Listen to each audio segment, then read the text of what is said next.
Halo para pendengar, dimanapun kalian berada. Balik ke channel Gregory Support. Oke, dalam video kali ini kita akan kembali membahas tentang Alien Goblin Slayer. Dalam part sebelumnya kita sudah mengetahui kalau kakak perempuan dari High Elf Archer itu akan menikah. Dan semua anggota party Goblin Slayer diundang untuk menghadiri pernikahan itu.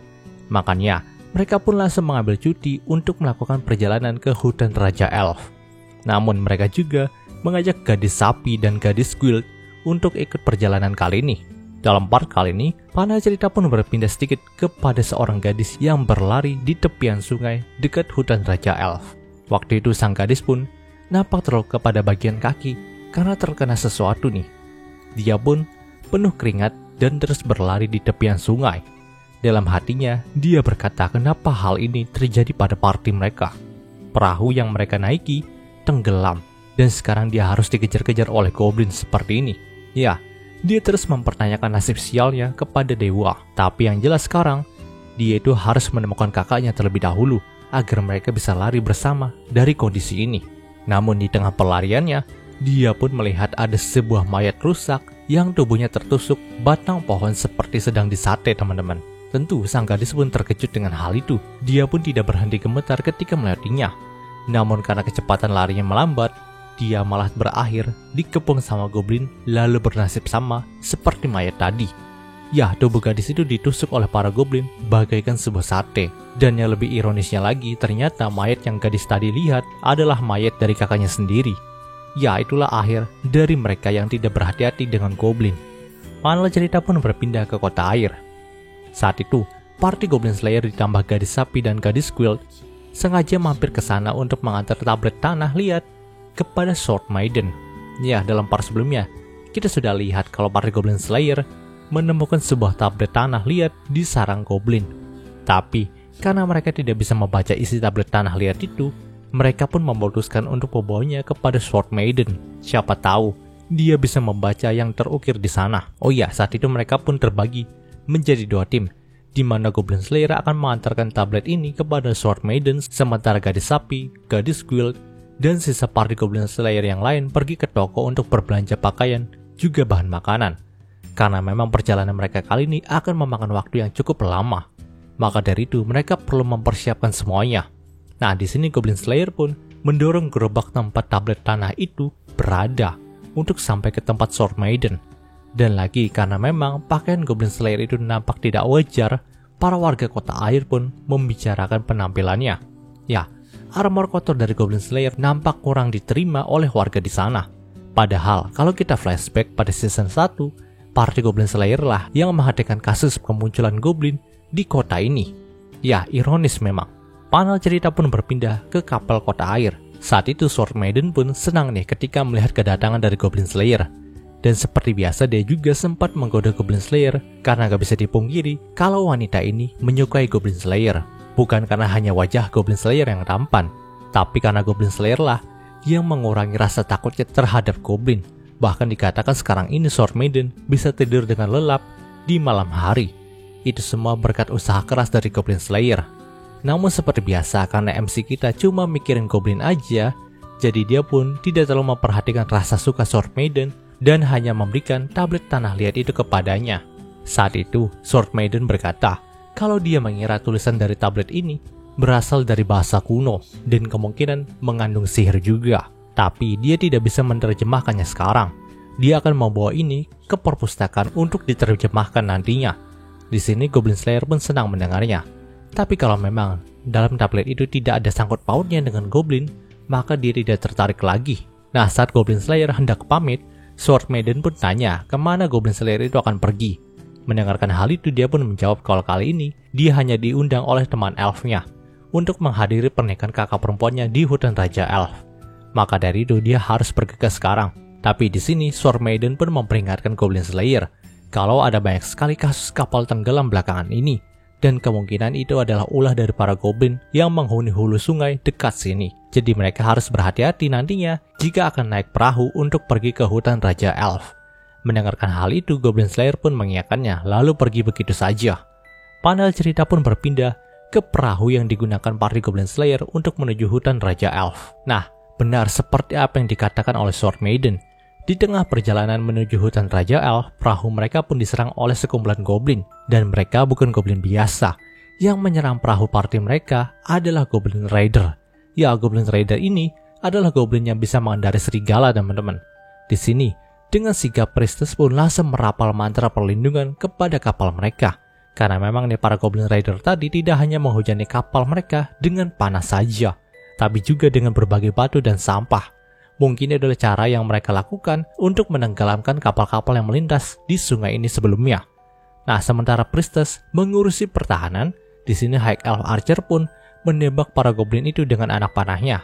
Goblin Slayer menghujani mereka dengan tombak kayunya, Dwarf Shaman menghabisi mereka dengan sihir tanahnya, sedangkan Lizard Priest mengurus kemudi kapal mereka. Berkat kerjasama yang apik dari kelimanya, mereka pun berhasil terhindar dari maut. Tapi karena pasukan dari Goblin Rider yang cukup banyak itu, mereka tidak bisa menghabisi para goblin itu semua. Karena memang para goblin itu juga lari setelah ditakuti oleh suara naga dari sihirnya Dwarf Shaman. Mana cerita pun berpindah ke pintu masuk hutan Raja Elf. Saat itu para Goblin Slayer pun beristirahat sejenak nih. Karena memang hari juga sudah malam. Akan sangat berbahaya bagi mereka jika meneruskan perjalanan, apalagi hutan ini tidak dihuni oleh para elf saja, tapi juga oleh monster prasejarah seperti Brontosaurus. Sebenarnya itulah cerita sewaktu High Elf Archer masih kecil, tapi para elf percaya kalau makhluk besar itu benar-benar ada, dan mereka juga dipuja sebagai makhluk suci. Nah, malam itu pun dihabiskan oleh cerita dari High Elf Archer mengenai makhluk tadi dan juga pernikahan kakak perempuannya. Panel cerita pun berpindah pada keesokan harinya. Nah, di pagi hari itu, party Goblin Slayer pun dikejutkan karena tenda mereka disergap oleh pasukan elf nih. Dan ternyata pasukan elf itu adalah sepupu dari High Elf Archer yang ingin menikahi itu, teman-teman. Hingga kesalahpahaman pun berhasil diredam. Lalu, mereka pun dibawa langsung ke hutan Raja Elf. Gak disangka nih, mereka semua pun terpukau ketika sudah memasuki tempat tinggal para elf itu. Karena memang desa yang mereka bangun itu sangatlah indah, seperti berada di negeri dongeng, teman-teman. Nah, karena mereka baru saja datang, mereka pun dipersilahkan untuk beristirahat dan mandi terlebih dahulu. Tapi yang mandi itu cuma Priestess, gadis sapi, dan gadis squirrel saja karena yang lainnya ingin melakukan sesuatu nih. Terutama Goblin Slayer dan High Elf Archer yang disamperin sama kakak perempuan dari High Elf Archer yang akan menikah sekaligus juga calon Ratu Elfnya, teman-teman. Di sini, sang Ratu Elf pun berkata, kalau dia tidak menyangka Goblin Slayer itu tidak seperti apa yang dinyanyikan oleh para penyair. Ya, dalam cerita ini memang Goblin Slayer itu terkenal karena banyak penyair yang menceritakan aksi heroiknya, teman-teman. Dan Ratu Elf juga berkata nih, apakah High Elf Archer itu tetap akan tinggal dan menjadi petualang? Karena bagaimanapun, High Elf Archer adalah keturunan bangsawan ras ini yang mungkin saja bisa menjadi ratu selanjutnya. Jadi apa kamu mau tetap menjadi petualang dan terus membahayakan dirimu demi bayaran yang tidak seberapa? Mendengarkan hal itu, High Elf Archer pun memandang langit lalu berkata kalau dia nampaknya sudah terpukau dengan semangat Goblin Slayer. Walaupun penampilannya serampangan, tapi dia rela menolong desa-desa yang diserang sama Goblin bahkan tanpa bayaran sedikit pun. Dan satu hal lagi, selama ini Goblin Slayer terjebak dalam obsesinya membunuh para Goblin tanpa merasakan petualangan yang sesungguhnya. Maka dari itu, dia ingin sekali menunjukkan arti petualangan yang sesungguhnya kepada Goblin Slayer meskipun hanya sekali saja. Namun saat itu tiba-tiba aja nih, sebuah guncangan keras pun terjadi di dekat hutan Raja Elf, teman-teman. Dan ternyata yang menyebabkan guncangan itu adalah makhluk purba yang diceritakan oleh High Elf Archer. Dan seperti yang dikatakan, makhluk purba itu mirip Brontosaurus, teman-teman. Nampaknya makhluk itu sedang menumbangkan beberapa pohon yang ada di dekat hutan Raja Elf. Tapi masih belum terlalu jelas apa niat dari makhluk ini. Nah, akibat keributan makhluk itu, Dwarf Shaman, Lizard Priest, dan Priestess datang menemui Goblin Slayer dan yang lainnya. Ya, nampaknya mereka akan bersiap untuk menghadapi makhluk besar itu. Jika dilihat lagi, di pundak dari makhluk itu juga ada beberapa Goblin Rider yang kemarin mereka lawan. Ya, nampaknya para Goblin itu juga mengendalikan hewan besar ini. Tentu itu adalah hal yang gak wajar. Mengapa Goblin itu bisa mengendalikan makhluk ini? Tapi terlepas dari itu semua, mereka pun harus menghadirkan makhluk besar ini sebelum merusak desa. Namun nih, High Elf Archer juga berkata untuk tidak membunuh makhluk besar ini. Karena bagaimanapun, dia adalah makhluk suci bagi hutan ini. Dan yang menjadi prioritas mereka sekarang adalah membunuh para goblin yang ada di pundaknya itu. Dengan kecepatan penuh, sang High Elf Archer pun melompat dari satu pohon ke pohon lainnya. Lalu ketika sudah mendapatkan jarak tembak yang pas, dia pun langsung membunuh para Goblin Rider dengan busurnya. Setelah Goblin itu tewas dan terjatuh, Lizard Priest pun langsung maju untuk menahan pergerakan dari makhluk besar tadi dengan sihirnya dan skeleton lizardnya. Sementara Dwarf Shaman menggunakan mantranya untuk membuat makhluk besar itu jadi pusing. Lalu yang terakhir, Goblin Slayer pun bergerak cepat untuk menjerat kaki dari makhluk tadi dengan tali jerat yang telah dia bawa sebelumnya. Tentu, untuk pertamanya, jerat tali itu tidak berfungsi secara 100% teman-teman. Karena memang yang mereka hadapi sekarang adalah makhluk setinggi 15 meter gitu. Dia tidak akan mudah terjerat gitu aja. Tapi ketika makhluk itu mulai bergerak, tali jerat dari Goblin Slayer juga mengait ke beberapa pohon yang ada di sekitarnya, hingga membuat makhluk itu pun jatuh tersungkur. Penaklukan pun selesai dan hutan Raja Elf selamat teman-teman. Tapi yang masih mengganggu pikiran Goblin Slayer di sini adalah para goblin yang tadi. Mereka jelas-jelas bisa mengendalikan makhluk ini dan senjata yang mereka gunakan juga bukan terbuat dari kayu, melainkan dari metal. Itu sangat aneh, tidak ada goblin yang bisa membuat senjata seperti ini.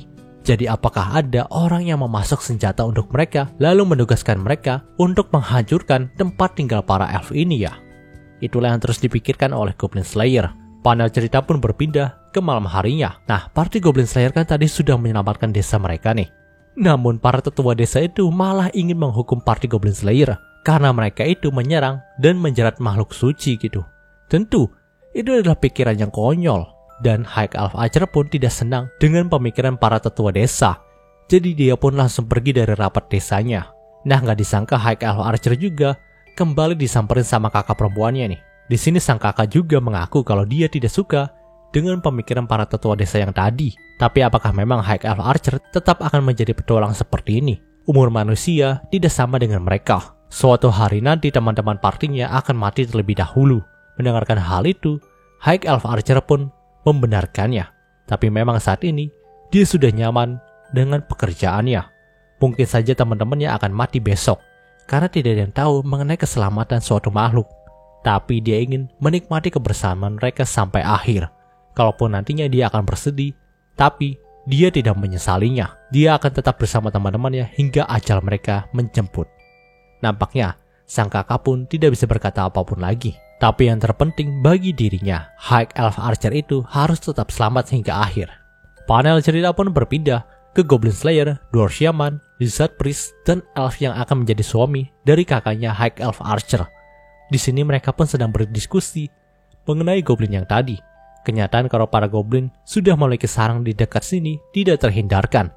Karena memang toh mereka itu yang menjadi dalang atas penyerangan hari ini.